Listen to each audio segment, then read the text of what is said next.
কুরআনের সাথে যাত্রায় আমরা এবার এমন এক আয়াতে এসে দাঁড়াই যেটা শুধু বনি ইসরায়েলের ইতিহাস নয়, বরং মানুষের হৃদয়ের এক ভয়ঙ্কর মানচিত্র।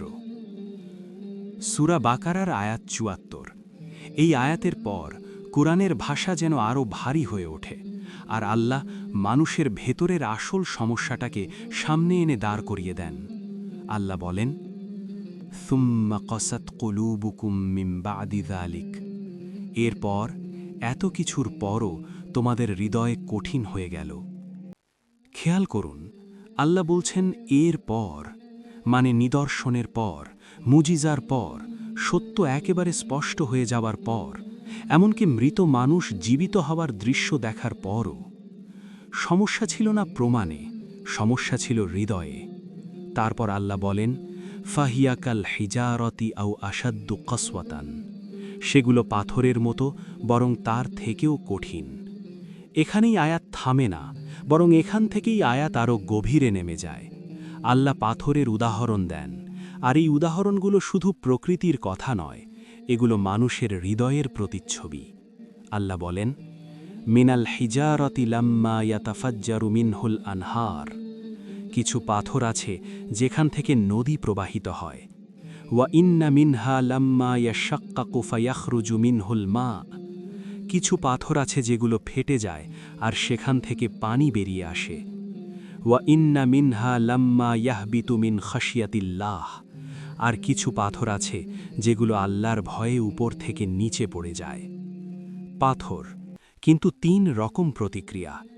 এখানেই আয়াত আমাদের নিজের দিকে ফিরিয়ে আনে। প্রথম ধরনের পাথর, যেটা একবার স্পর্শ পেলেই ফেটে যায় আর সেখান থেকে প্রবাহ বের হয়। এটা সেই হৃদয়ের মতো যা হকের জন্য প্রস্তুত থাকে। একটি দাওয়া, একটু সত্যের আলো, আর সঙ্গে সঙ্গে ঈমান যেন বিস্ফোরণের মতো বেরিয়ে আসে। ইতিহাসে আমরা এমন হৃদয় দেখেছি, যেমন আবু বকর সিদ্দিক রাদিয়াল্লাহু আনহু। কোরআনের সত্য সামনে আসতেই হৃদয় আর কোনো প্রতিরোধ গড়ে তোলেনি। দ্বিতীয় ধরনের পাথর, যেটা সহজে ফেটে যায় না, আঘাত লাগে, একবার নয় বারবার, কিন্তু যখন ফেটে যায় তখনও সেখান থেকে পানি প্রবাহিত হয়। এটা সেই হৃদয়ের মতো যেটা শক্ত, সংগ্রামে ভরা, দ্বিধায় আবদ্ধ, কিন্তু একবার সত্য ভেতরে ঢুকে গেলে সেই ঈমান আর দুর্বল থাকে না। হৃদয় খুলতে সময় লাগে, কিন্তু খুললে সেটা গভীর হয়। যেমন ওমর রাদিয়াল্লাহু আনহু, খুলতে সময় লেগেছিল, কিন্তু যখন খুলেছিল বাকিটা ইতিহাস সাক্ষী। তৃতীয় ধরনের পাথর, যেটা ফেটে যায় না, প্রবাহ বের হয় না, কিন্তু আল্লাহর ভয়ে উপর থেকে নিচে পড়ে যায়। যেন এই পাথর জানে আল্লাহ আছেন, আল্লাহ দেখেন, আল্লাহর ভয় সত্য, কিন্তু এটা এখনও ঈমানের স্বাদ পায়নি। ঈমানের মাধুর্য এখনও হৃদয়ের ভেতর প্রবাহ হয়নি। তবুও এটা পড়ে। এখানে আল্লাহর ভয়ে পড়া মানে আল্লাহ কি বোঝাতে চেয়েছেন? আসুন একটু গভীরে যাই। পাহাড়ে অনেক রকম পাথর থাকে, তাই না?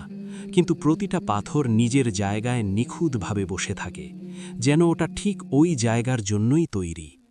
এই অবস্থান থেকে কোনো পাথরের নিজে থেকে খুলে পড়া প্রায় অসম্ভব। আর যদি পড়ে, তা শুধু নিজের সুবিধাজনক স্থান ছাড়ে না, বরং আশেপাশের অনেক পাথরের অবস্থাও বদলে দেয়। এটা কোনো সহজ ঘটনা নয়। ঠিক তেমনইভাবে যখন কোনো হৃদয় আল্লাহর ভয়ে নিচে পড়ে, এই পড়া মানে নিজের সুবিধাজনক অবস্থান ছেড়ে দেওয়া, পুরানো অভ্যেস, পুরানো বিশ্বাস, পুরানো রীতিনীতি, নিজের নিশ্চিন্ত জায়গা থেকে সরে আসা। আর এই সরে আসা শুধু নিজের জন্য কষ্টকর নয়, এটা আশেপাশের কাছের মানুষদেরও অস্বস্তিতে ফেলে। তখন চারদিক থেকে কাছের চিরপরিচিত মানুষদের কাছ থেকে কথা আসে, কেন ঝামেলা করছো? এতদিন তো সব ঠিকই ছিল, হঠাৎ করে এসব শুরু করলে কেন? তুমি কি একা আল্লাহকে বিশ্বাস করো? এই পড়া খুব কঠিন, খুব কষ্টের, কিন্তু এটা আল্লাহর ভয়ে। এই কঠিন কষ্টের মধ্যেও যারা পড়তে থাকেন, তাদের ভরসা একমাত্র আল্লাহর ভয়। কারণ যে পড়ে সে ভাঙতেই পারে, যে নিচে নামে সে আঘাত পেতেই পারে, আর আল্লাহ চাইলে সেই আঘাতই হয়ে উঠতে পারে ঈমানের প্রথম প্রবাহ। এরপর আসে সেই বাক্য যার সামনে কোনো ব্যাখ্যা চলে না, কোনো অজুহাত টিকে না। ওয়ামাল্লাহু বিগাফিলিন আম্মা তা'মালুন, মানে আমরা যা জানি আল্লাহ জানেন। আমরা যা লুকাই আল্লাহ জানেন। আমরা যা এড়িয়ে যাই আল্লাহ জানেন। এটা হুমকি নয়, এটা অস্বীকার করা যায় না এমন এক কঠিন বাস্তবতা। মানুষ ভাবে সে জানে, সে বোঝে, সে বিশ্বাস করে, কিন্তু কোরআন থামিয়ে দিয়ে প্রশ্ন করে, শুধুই কি জানছি নাকি সেই অনুযায়ী বদলাচ্ছি? আমার হৃদয় কি প্রবাহিত হচ্ছে নাকি শুধু ভারী হয়ে জমে আছে? আমি কি আল্লাহর ভয়ে পড়ছি নাকি নিজের সুবিধাজনক জায়গা আঁকড়ে ধরে শুধু সম্মতি দিচ্ছি? এই আয়াত কাউকে সান্ত্বনা দেওয়ার জন্য নয়, এই আয়াত জাগিয়ে দেওয়ার জন্য।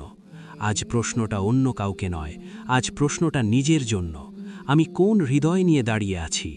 আমি কি সেই হৃদয় যেটা এক ইশারাতেই ভেঙে যায়, নাকি সেই হৃদয় যেটা আঘাত না পেলে খোলে না, নাকি আমি সেই হৃদয় যেটা জানে, মানে, কিন্তু এখনও ঝরে না?